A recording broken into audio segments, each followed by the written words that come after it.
Okay, so you're a mid-career professional and you've got about 10 to 15 years in. You can be anything from a project coordinator, project manager to a call center supervisor or manager. You can be in logistics, marketing, or even HR. But the thing is that you've been really contemplating a move into IT. And you've watched all the YouTube videos on getting into cybersecurity, cloud, and even AI. But have you ever considered becoming a Scrum Master? Let's talk about that.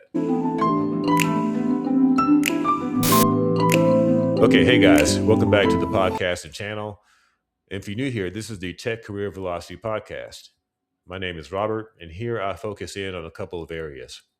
One is the mid-career hands-on IT pro that's looking to transition into more of a coaching, leadership, or managerial role, or that seasoned Gen X IT pro that's considering options for a second act.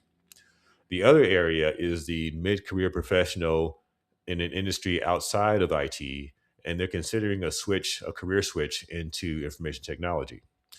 Now, the career option that I use is the one that I actually work in, which is Agile, or more specifically, Scaled Agile. Okay, so as a mid-career professional, you're most likely somewhere between your mid to late 30s to your mid to late 40s. And you have undoubtedly obtained a large set of valuable skills at this point. And, the question is, why would you want to ignore that skill set as you look to transition into information technology? Well, you wouldn't. You don't want to shelve those skills you've worked so hard to obtain. You want to bring those skills along with you as you look to transition, right? And so one of the best ways to do that is to do a skills audit. This is where you want to take inventory of those transferable skills and list those out. So, what is a transferable skill? Well, let's talk about what a transferable skill is not. So, if you are the administrator of your company's homegrown CRM system, that's probably not a transferable skill. If you are an expert in your company's compliance and regulatory processes, although valuable to that company, they're probably not transferable skills. The skills that I'm talking about that are transferable are things like effective communication, um, being able to manage stakeholder expectations, process improvement. Those are the kind of things that I'm talking about in terms of being transferable. When I say effective communication, that doesn't just mean that you have the ability to speak.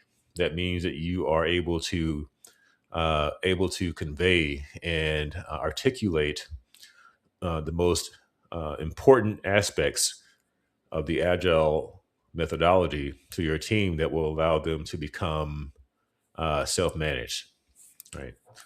And so you want to take an inventory of that skill set. Do a couple of things. The first thing you want to do is you want to take a look at sites like Scrum.org, Scrum Alliance, and Scaled Agile Framework. And each one of those sites, you'll find some information on the attributes that would make a good Scrum Master. Now, it's going to be limited information because in some cases you need a login, and if you don't already have one, the information you find is going to be limited. But you should be able to find some information on each of those three sites that will give you some insight in terms of the most important attributes of a Scrum Master. The next thing you want to do, scan the job board, Scrum Master job recs, and just look at the qualifications for a skilled Scrum Master. Okay. All right. And once you do that, you want to take that list of your transferable skills and map those skills to what you find in the sites that I mentioned earlier and the job recs. And what you're going to find is you're probably going to have some gaps, and so you want to identify what that delta is, right? And then once you identify that, you want to list those things out because now we want to determine if you're able to fill those gaps either by adding those skill sets to your current position or by just changing your thought pattern in some of your skill set. So, for instance, if you may be a manager, right, of a team, but you may not have experience with servant leadership or coaching or mentorship, right? And so those are things you're going to need if you want to make that transition to Scrum Master. And so you want to figure out how you will or shift your mindset a bit so that you can adjust your skill set to fill that gap. Now you'll notice that I haven't mentioned anything about knowledge of the Scrum framework or your technical capabilities.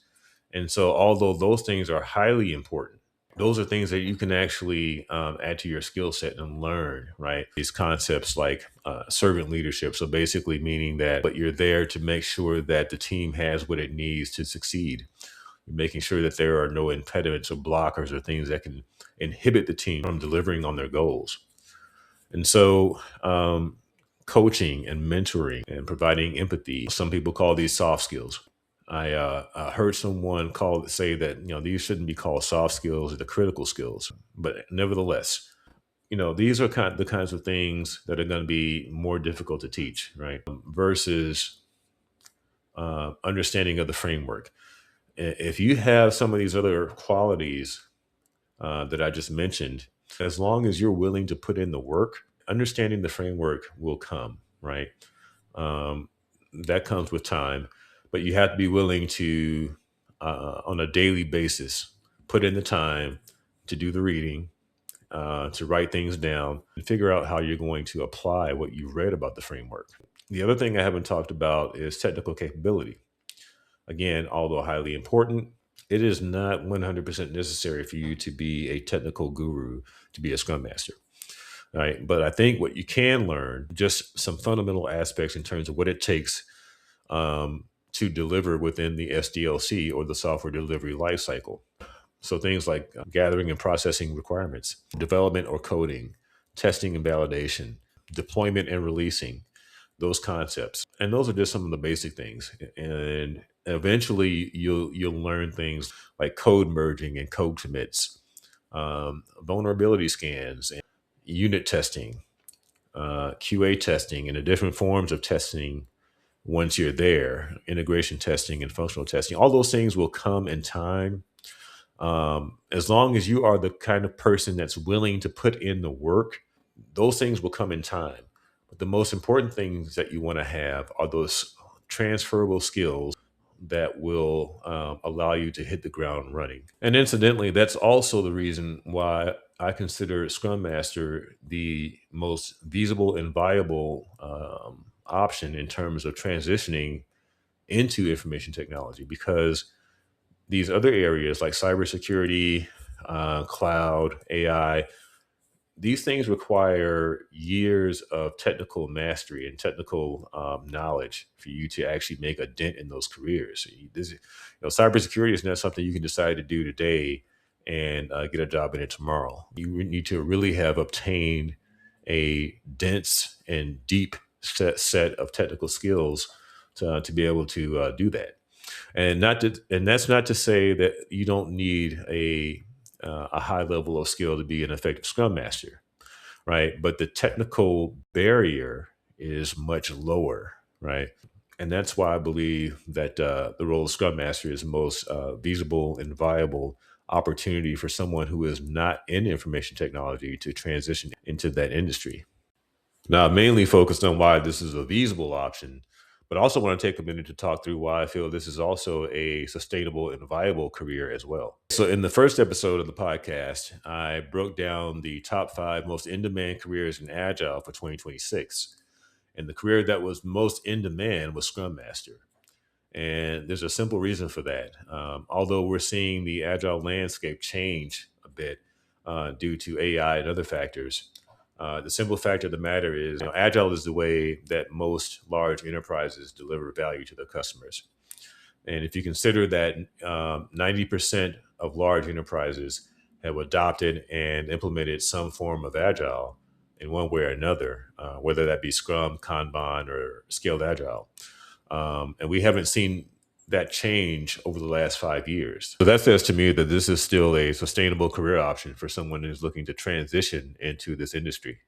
So again, if you're that mid-career professional who's looking to transition into information technology, I hope this episode has given you some food for thought in terms of another option to consider. Good luck on your endeavors, and we'll see you on the next one. Hey, thanks for tuning into the podcast and the channel. If you found any of this content to be helpful to you, please take a moment to like, subscribe, and hit that notification bell so that you don't miss future episodes. Thank you.